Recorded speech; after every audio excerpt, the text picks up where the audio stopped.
Hello everybody, welcome. Today I wanted to talk about tier lists, and more specifically, I want to talk about why you shouldn't necessarily evaluate your account in terms of where individuals place on tier lists and in the meta. Honkai Star Rail is vaguely like Genshin Impact, and I know individuals don't like that comparison, but let's be honest here, it's somewhat the same publisher at least. And even though the development crew is different, you still need to follow some vaguely similar rules between them. Genshin Impact's first year, we had a lot of characters who were really good. We had Venti, we had Klee, we had Diluc, we had Hutel, etc. And after that initial year, a lot of individuals dropped off. When Inazuma released, Venti basically fell off the face of the earth. He's only useful when he's rerun.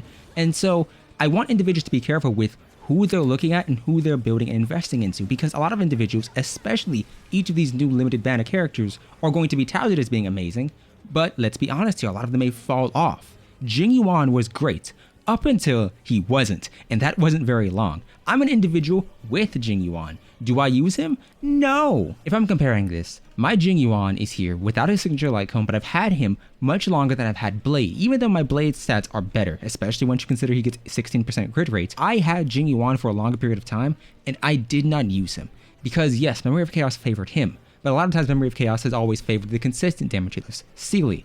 It's favored characters with more versatility. Silverwolf. It's favored individuals like Yanqing, who are just consistently good. I don't want you to evaluate individuals based on how good they perform Memory of Chaos, because let me be clear, Memory of Chaos in this game favors individuals, more specifically banner characters, far more than Abyss favors them in Genshin Impact. And individuals, especially content creators at least, seemingly take that into account when comparing and talking about the value of a character without doing that in Genshin. Every character is going to be great during their banner period. I mean, think about the amount of debuffs or buffs enemies got during Lotra's release, or how often you could proc Resurgence during Sealy's, or the amount of debuffs enemies had during Silverwolf's banner.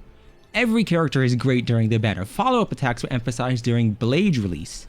So I want you to please consider that a character's value in terms of that Memory of Chaos doesn't reflect their legitimate value for your account.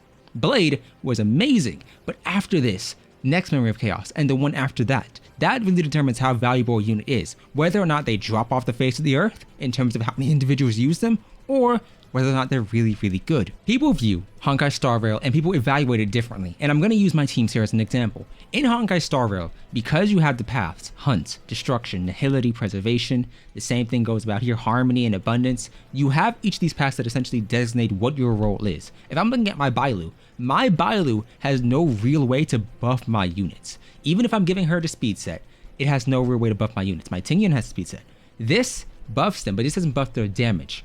Your role and their class or path is entirely what determines their kits. My Bailu isn't buffing anybody, let me be clear. And so what you're building and why people look at Honkai Star Rail a bit differently than Genshin, and why you should, is that every team is a hyper carry team. You always have your damage dealer here, your maybe a buffer or your debuffer here, and your rest of your team is meant to support them. No matter what, your team is a damage dealing hyper carry focused team. Yes, everybody can deal some degree of damage, but the difference is you are focused on skill points. You may have units like Zealey and Bronya who are high skill point requirements, or do have and do use an effectively large amount of skill points, especially once you consider Resurgence for Zealey. And so that means that you don't have the flexibility to say, oh yeah, here's my DPS, here's my sub DPS, here's another DPS, here's just a healer, because you might not have enough skill points for everybody. And so because everyone is viewed as a hyper carry, you need to evaluate your units and who you invest into as how good are they as a DPS? How good are they and how dependent are they? Jing Yuan is more dependent on buffs than Blade is. And so Jing Yuan's value falls off a bit because you could equally buff somebody like Blade. You could buff somebody like Sealy, like your Yanqing, anybody else, or even your Dan Heng and Hook or QQ. And so as a result, if you're looking at a DPS, evaluate how strong they are at base value or how useful their kit is. Having the ability to basically ignore building crit on Yanqing is wonderful. Having the ability to ignore turn order with Sealy is wonderful. Having the ability to have follow-up attacks is nice, and especially the AoE as well.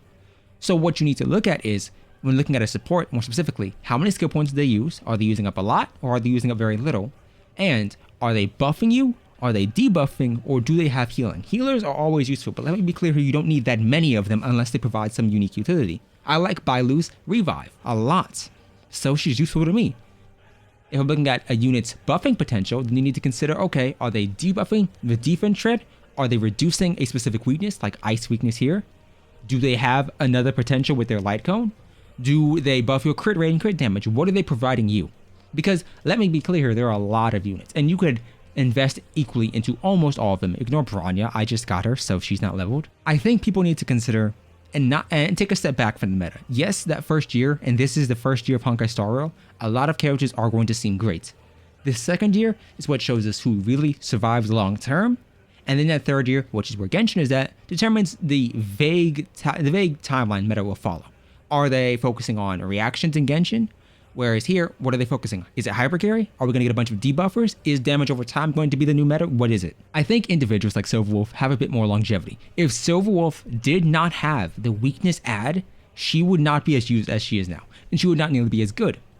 Bronya ignores turn order, and yes, Yukong is basically a budget Bronya, but Yukong doesn't have the ignoring or instant action advance forward. Ting Yun is energy. Let me be clear here. No one is just saying Ting Yun is really good because of the attack. They're saying she's great because of the energy and the damage bonus, and that's what makes her really good, especially when you get Eidolons. Asta, the reason why speed is so valued is because you get more actions per turn, and if you get more actions, you technically have more chances to kill the enemy in Memory of Chaos before you meet those prerequisites to get max stars. And so, if you're evaluating a unit, if you're wondering if they're worth building, if you should invest into them, please look at them in terms of what buffs they provide you, how flexible are they on your team. A healer is always flexible. A buffer like Bronya is always flexible.